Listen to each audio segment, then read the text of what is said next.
kepada kita dalam rahmah,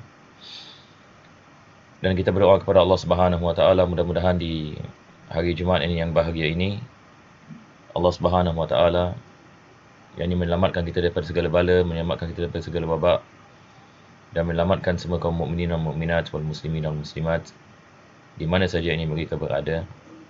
Dan mudah-mudahan Allah SWT menjadikan kita di antara hamba-hambanya yang bertakwa. Amin ya rabbal alamin.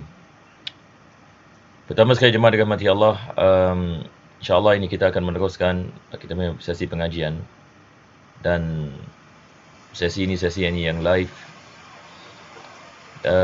Akan tetapi sekarang saya ada sedikit masalah ini teknikal sedikit. Mudah-mudahan insya-Allah dapat ini diselesaikan.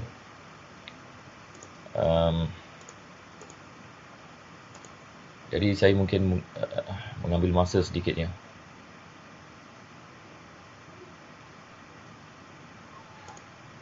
Saya akan kembali kepada soalan-soalan yang ditujukan.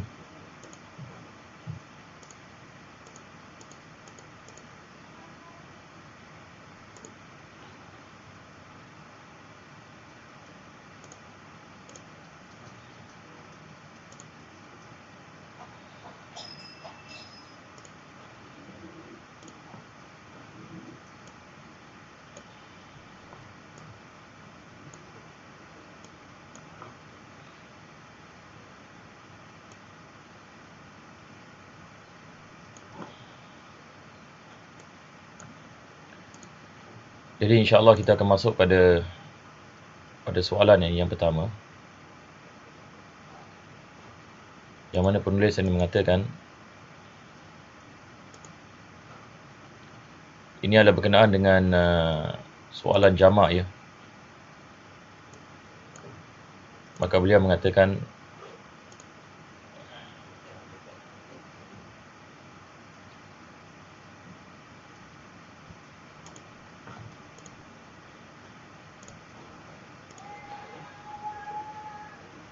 jadi beliau mengatakan di sini, Assalamualaikum Ustaz, saya ingin tahu bolehkah kita Singaporean menjamakkan dan mengkasarkan solat sewaktu berwisata ke Batam? Jasa baik dan perhatian Ustaz agar atas soalan ini amat saya hargai. Ribuan terima kasih. Berkenaan dengan melakukan jamak dan kasar, saya telah alhamdulillah membicarakan beberapa kali berkenaan perkara ini, dan ini biasa soalan yang ini sering kali ditanya berkenaan dengan solat jamak dan kasar. Maka apabila seseorang itu dia berpergian keluar daripada negerinya dan destinasinya adalah kurang daripada 2 marhalah, maka pendapat yang muktamad dalam mazhab Imam Syafi'i, tidak dibolehkan baginya untuk dia melakukan jamak ataupun kasar. Maka 2 marhalah sikit lebih kurang dia adalah 86 kilometer. Jadi kalau sekiranya destinasi kita kurang daripada itu, maka tidak dibolehkan. Jadi berkenaan dengan Batam ini, dia adalah destinasi yang kurang daripada 2 marhalah. Maka pendapat yang muktamad, tidak dibolehkan kita melakukan jamak dan tidak dibolehkan kita melakukan qasar, melainkan kalau sekiranya kita betul-betul dalam keadaan susah ataupun darurat, maka dibolehkan kita melakukan jamak tanpa qasar. Jadi ini adalah sikit lebih kurang jawapan bagi soalan. So question is asking about is it permissible for a person to combine and shorten the prayers when he goes into Batam? The answer is it is not permissible, because anything that is less than 2 marhala, less than 86 kilometers, it is not permissible for him or her to combine or to shorten the prayers. Now, so if the destination is more than 86 kilometers, then only you can perform jamak and qasar. Now when we see the next question. Soalan menanyakan, boleh tolong saya suami buat segala di bawah, kemas rumah, cuci, sidai baju, kedua suami isteri, kemas katil dan sebagainya, buat kucing, buang najis kucing. Soalan ini sikit lebih kurang mengatakan suami melakukan segala-galanya, daripada kemas rumah, sidai baju, segala-galanya yang ini dilakukan ini oleh suami. Maka soalannya sekarang dia menanyakan, duit simpanan saya mahu simpan untuk masa depan untuk anak-anak. Dia tidak pernah faham masih nak cakap saya okey. Akhirnya soalan menanyakan,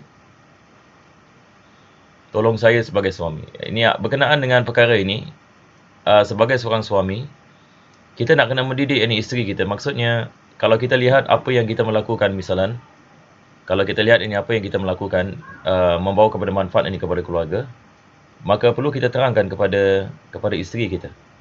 Dan kalau sekiranya kita melihat ada apa-apa masalah ataupun ada perkara-perkara yang tidak dilaksanakan oleh isteri, tanggungjawabnya sebagai isteri, maka seorang suami wajib menasihati ini isterinya, menasihati ini isterinya untuk melaksanakan tanggungjawabnya sebagai seorang isteri. Kalau sekiranya isterinya melakukan maksiat misalnya ataupun membazir dan sebagainya, maka ini kewajipan ini suami ini untuk mendidik ini isterinya, untuk menerangkan kepada isterinya akan perkara yang tidak dibolehkan ini. Maka ini semua ini balik ini kepada suami ini untuk menerangkan kepada isterinya supaya isterinya ini dapat ini mengubah sikapnya. Dan juga yakni berkenaan dengan pekerjaan yang di rumah pun sama juga. Suami harus ini menerangkan kepada isterinya tanggungjawab ini isterinya dan sebagainya. Jadi ini semua balik ini kepada suami. So the question that he is asking that husband and he is asking that he is the one who is doing all the household chores, and the wife basically did not do much, but always blame him about spending a lot of being thrifty and all this sort of things. So basically the advice that wallahu alam I can share is it is the responsibility of the husband.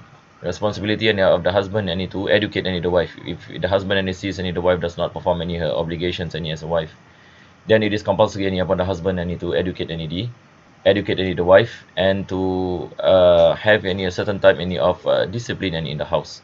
Meaning certain things he has to delegate, rather than the husband does everything which is not appropriate for the husband. Now it is compulsory for the husband to find a nafaqah, and it is compulsory upon the wife to obey the husband. But if the wife in such a state of disobedience, now it becomes the responsibility of the husband to educate and to nurture the wife. Wallahu a'lam bis-shawab.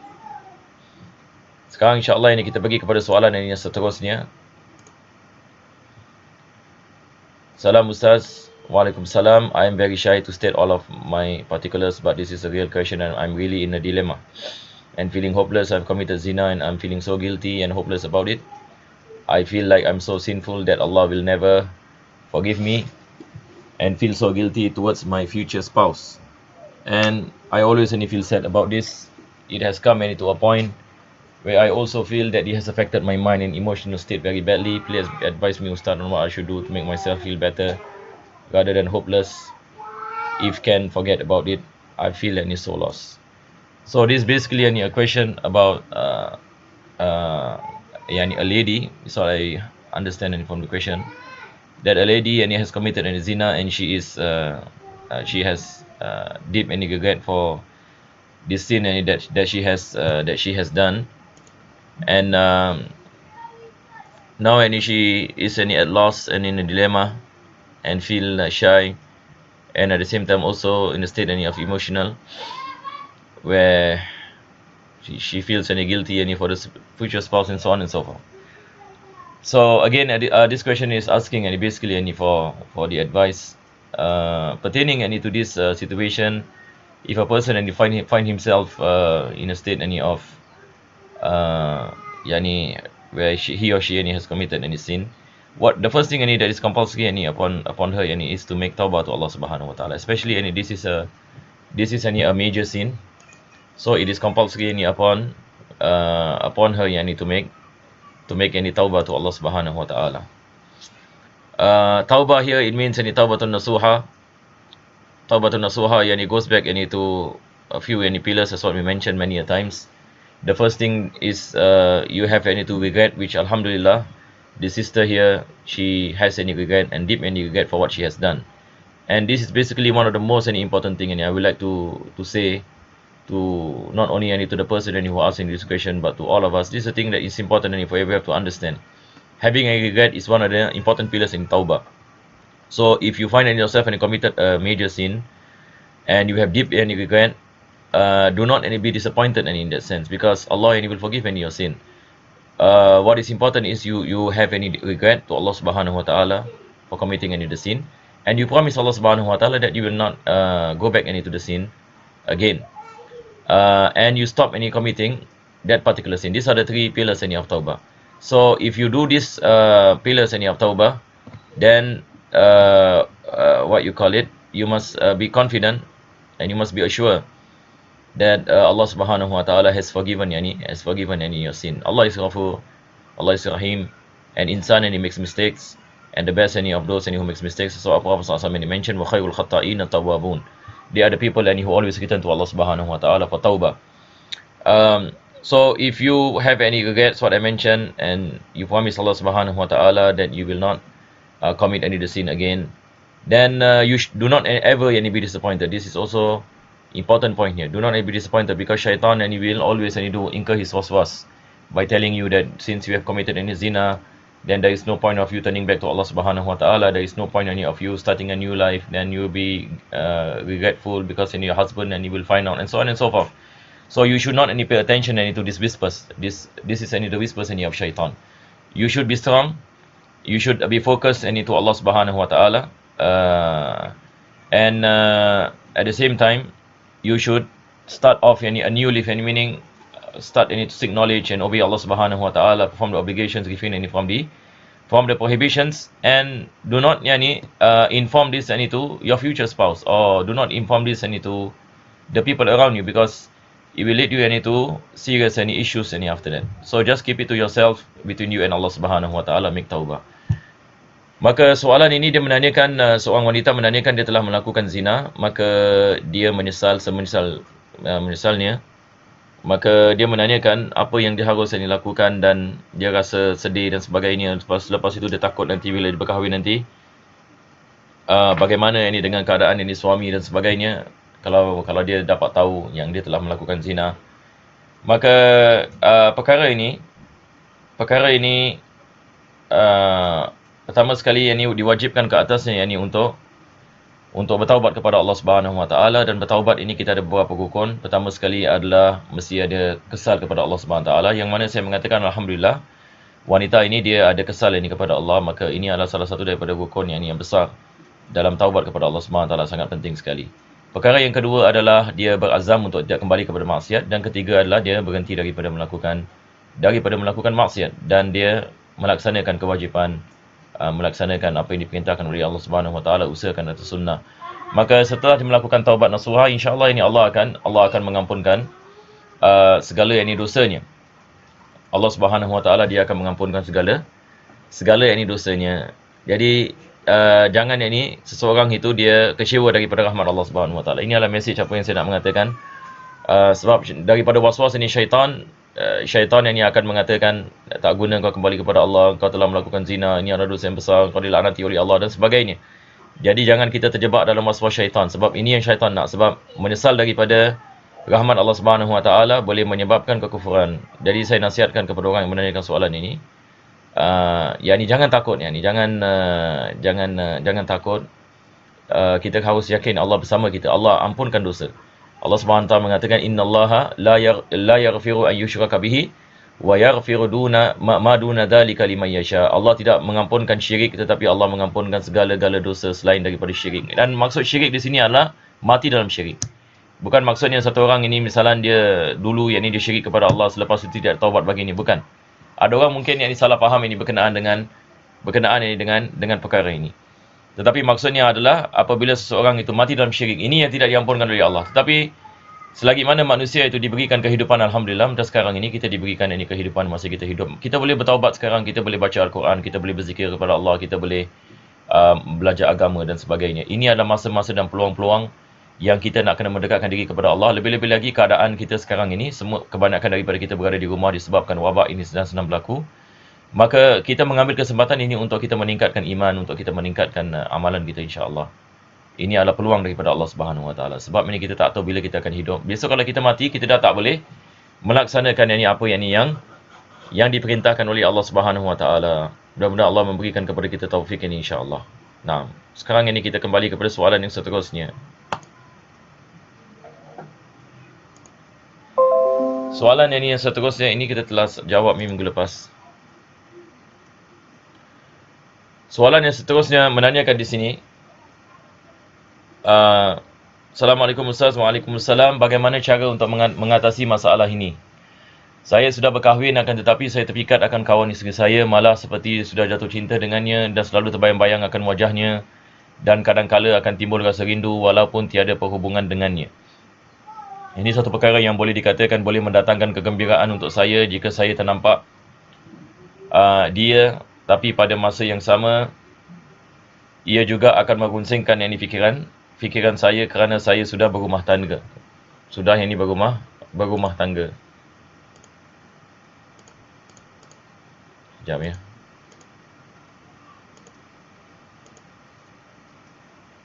Saya minta pertolongan untuk menjelaskan penjelasan Ustaz atas perkara ini. Maka soalan ini, seseorang yang menanyakan, dia jatuh cinta dengan kawan kepada isterinya, dan dia meminta nasihat disebabkan dia banyak kali memikirkan atas perkara ini dan sebagainya, dan apa yang dia harus melakukan. Dalam perkara ini seperti ini, kalau sekiranya seseorang itu berada dalam keadaan yang mana dia jatuh cinta dengan seseorang, dia jatuh cinta dengan seseorang, dan dia cuba nak melupakan.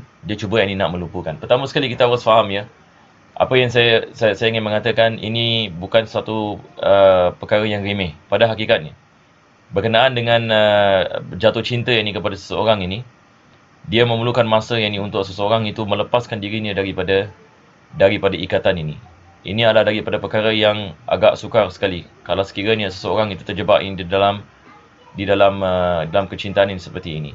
Cuma apa yang dia boleh melakukan kalau sekiranya dia mengatakan misalnya dia nak melupakan wanita ini disebabkan dia sudah berkahwin dan sebagainya, dan dia tidak mahu apa-apa hubungan dan sebagainya, maka perkara yang pertama sekali adalah elakkan daripada melihat wanita ini ataupun berjumpa dengannya, supaya kita pertama sekali kita menjauhkan diri kita daripada kita melihatnya. Sebab kita tahu kalau sekiranya kita melihatnya ataupun kita jumpa dengannya, maka perasaan ini boleh kembali. Maka pertama sekali adalah kita elakkan daripada kita berjumpa dengan wanita ini tersebut. Perkara yang kedua yang boleh menyebabkan kita insya-Allah melupakan perkara ini adalah dengan kita menghidupkan zikrullah. Pada tiap-tiap kali kita melakukan salat, maka saya nasihatkan dalam sujud kita berdoa kepada Allah SWT supaya Allah selesaikan masalah kita ini. Dan hanya Allah SWT yang mampu untuk selesaikan perkara ini. Dan begitu juga selepas kita melakukan salat, kita banyak berdoa kepada Allah SWT, dan kita mengamalkan zikir pagi dan zikir petang. Dan tiap-tiap kali kita mengamalkan zikir, misalnya kita baca subhanallah, alhamdulillah, wala ilaha illallah, Allahu akbar, kita merenungkan maknanya. Begitu juga bila kita selawat Nabi SAW, kita merenungkan maknanya. Jadi kita mengamalkan amalan-amalan yang seperti ini. Begitu juga dengan salat-salat sunat rawatib, dan kita berdoa kepada Allah SWT sama ada dalam sujud ataupun lepas daripada kita melakukan salat sunat. Jadi kita harus beramal dengan perkara ini dengan berterusan, dan cuba kita mengelakkan, kita memikirkan tiap-tiap kali datang fikiran ini, maka kita cuba mengelakkan maksudnya kita cuba melakukan benda-benda yang lain, ataupun kita melakukan perkara-perkara yang boleh melupakan kita atas perkara seperti ini. Jadi ini yang sepatutnya kita melakukan dalam keadaan yang seperti ini. Kita nak kena lawan perkara ini. Dan sekali lagi saya mengatakan ini bukan perkara yang mudah. Jadi jangan kita menyangkakan ini perkara yang remeh-temeh.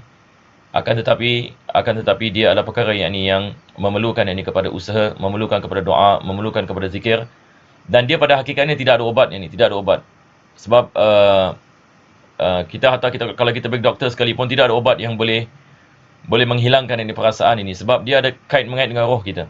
Jadi ulama kita mengatakan apa sahaja perkara yang berkait dengan roh ini dia agak susah sekali, dan dia memerlukan kepada zikrullah. Ini adalah obatnya. Obatnya adalah zikrullah. InsyaAllah lama-lama kelamaan ini kita akan lupa, akan tetapi dia memerlukan masa. Dia bukan biasanya dia bukan 1 hari, bukan 2 hari dia. Ini mungkin wallahu alam, ini mungkin makan ini bulan. Ada orang yang ini makan bertahun ini misalnya. Jadi ini adalah daripada penyakit apa kita mengatakan yang bersekompaun ini dengan kerohanian kita, Sebahagian daripada ulama kita mengatakan ini berkenaan dengan seorang, saya membicarakan saya umum ya. Sebab masalah yang ini seperti poligami ni agak sensitif, walaupun ini Islam ini memberikan jalan keluar daripada masalah ini. Ini kalau sekiranya seorang itu belum berkahwin misalnya, dan dia jatuh cinta dengan seorang wanita, maka daripada sebab yang mana dia boleh melepaskan dirinya daripada perkara ini adalah dengan berkahwin dengannya, dengan berkahwin dengan wanita tersebut. Tetapi di sini soalan ini menanyakan, apa yang saya faham ini dengan soalan ini adalah berkenaan dengan dia tidak mau melakukan sedemikian, dan kita faham ini di Singapura ini bukan perkara yang mudah. Tetapi apa juga saya ingin mengatakan adalah di sini kita lihat daripada sebab ini Islam membolehkan poligami, seorang lelaki berkahwin lebih daripada satu, adalah untuk menyelesaikan ini masalah. Kadang-kadang lelaki ataupun wanita ada isu-isu ini seperti ini, maka Islam memberikan jalan keluar. Ini pada hakikatnya kita lihat agama Islam kita adalah agama yang hebat, agama yang memberikan ini solusi kepada mereka-mereka yang sedang menghadapi ini masalah. Dan maksud saya membicarakan poligami di sini adalah dia adalah daripada penyelesaian bagi masalah-masalah yang seperti ini juga. Tapi ini semua kita mengatakan balik kepada kemampuan individu dan sebagainya. Tetapi kalau tidak, seperti mana saya mengatakan, kita hilangkan perasaan ini dengan kita ingat kepada Allah, dengan kita berdoa kepada Allah SWT, dan mudah-mudahan insya-Allah dia akan hilang. Question is asking about a person who now fell in love with the friend of the wife, and he is married, and he fell in love with the wife's friend. So basically, question is asking for advice. So my advice is the first thing is we have to treat this situation with remembrance of Allah Subhanahu Wa Taala. This is the only medicine, that's what I mentioned. This is the only medicine to solve this issue. There is no other cure. Even you go to the doctor, you go to the psychologist and so on, they cannot give you any cure. Basically what they will teach you is to control your thoughts, and controlling any of our thoughts is one of the ways to solve this issue. The moment the thought comes, how are you able to repel the thoughts? This also requires knowledge, this requires practice. So that is why you find nowadays people are inclined to do yoga, people are inclined to do some form of meditation. Actually, if you look at yoga, or you look at some of these different kinds of meditation, it is just about controlling any of the thoughts. It is just controlling any of the thoughts. How are you able to control your thoughts? So this requires practice. So those who are into meditation, basically a lot of non-Muslims nowadays, because they are stressed up, they are distressed about certain things that happen in their life. So they want to forget basically all these thoughts and so on. So that is why now we find a lot of people, especially non-Muslims, they are inclined to do yoga and all these things, because they basically what they want to do is to control their thoughts. Controlling any of the thoughts is just one aspect of what you call it, looking into this problem. In reality, it doesn't solve the problem. You are just basically repelling, but the thing will come again and again. But to find the cure in a sense that it will not come again. Now this is the thing, as what I mentioned, the only way for us to be cured by the situation that we are in, the case of a person who fell in love with somebody else. Now this is requires any remembrance of Allah Subhanahu Wa Taala, because it is by the remembrance of Allah Subhanahu Wa Taala, this is a cure for all diseases, including diseases that has relation to the soul. This thing about love, it has something to do with the soul. That is why any disease, any that has to do any with the soul, we have to return any to the remembrance of Allah Subhanahu Wa Taala. So what I will like any uh, to say any is, when we perform any prayers, whether farz prayers, sunnah prayers, we make dua to Allah Subhanahu Wa Taala in our sujood after our prayers. Whenever we do zikr or we read the Quran, we have to pay attention to the meanings. I gave an example earlier, a person recite La ilaha illallah wahdahu la sharika lah, lahul mulku wa lahul hamdu yuhyi wa yumit wa huwa ala kulli shay'in qadir. You recite this particular zikr but with ponderance. You mention salawat, Allahumma salli ala Sayyidina Muhammad wa ala ali Sayyidina Muhammad. You ponder upon the meanings. You imagine the Prophet sallallahu alaihi wasallam. You imagine the family of the Prophet sallallahu alaihi wasallam. You imagine about the Sahaba. As then you recite Allahumma salli wa sallim ala Sayyidina Muhammadin wa ala alihi wa sahbihi ajma'in. You ponder upon the Prophet as though the Prophet sallallahu alaihi wasallam is in front of you, as though the family of the Prophet sallallahu alaihi wasallam is what you call it is in front of you, the Sahaba radiallahu anhum, and you imagine and you make any this kind of salawat, and of course it will create any more effect. Likewise, when you do istighfar, astaghfirullah nazim, astaghfirullah nazim, you ponder about the greatness of Allah Subhanahu Wa Taala, the forgiveness of Allah Subhanahu Wa Taala. This is what I meant. So whatever things that you do, this is the practice, and this is the thing, and is much better than yoga or meditation, which has no what you call it relation with remembrance of Allah Subhanahu Wa Taala. As what I mentioned, there is a preventive any factor, and there is a cure factor. Zikrullah is a cure factor. Not only it is a preventive factor, it is also a preventive any factor, which in Islam also we have meditation. And the meaning of meditation in Islam is tafakkur. This is what Allah Subhanahu Wa Taala mentioned in the Quran, inna fi khalqis samawati wal ard. Then Allah Subhanahu Wa Taala mentioned wa yatafakkaruna fi khalqis samawati wal ard. This is the meaning of meditation. So meditation, it includes remembrance of Allah Subhanahu Wa Taala. So the issue is that we Muslims, maybe we are not aware about this, that all this are existent in Islam. That is why when you find, for example, Buddhists who are involved in a lot of meditation before Islam, when they enter into Islam, mashallah, you find they are the ones who really benefited from what you call it, our tradition. Because why? They are trained to meditate. They are trained to control their thoughts. And this kind of training is part of the teachings within Islam.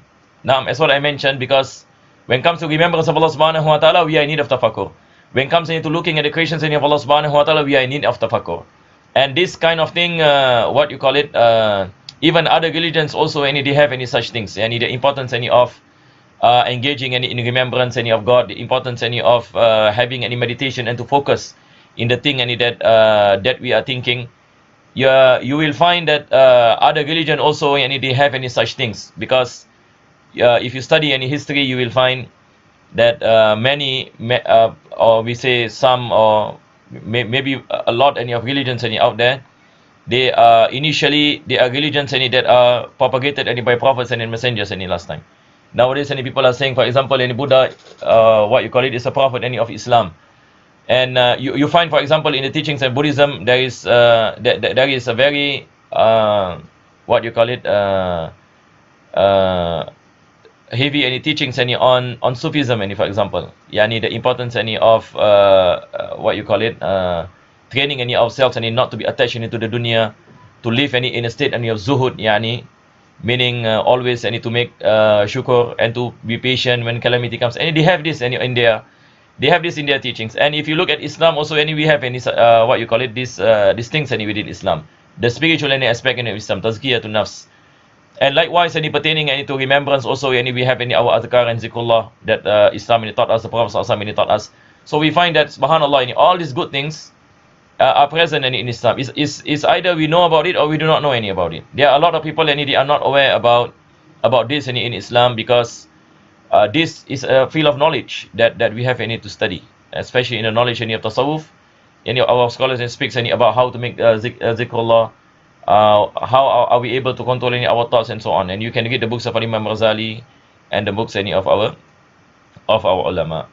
Now, we pray that Allah Subhanahu Wa Taala bless us with tawfiq and hidayah, and may Allah Subhanahu Wa Taala forgive our sin, and bless us with husnul khatimah.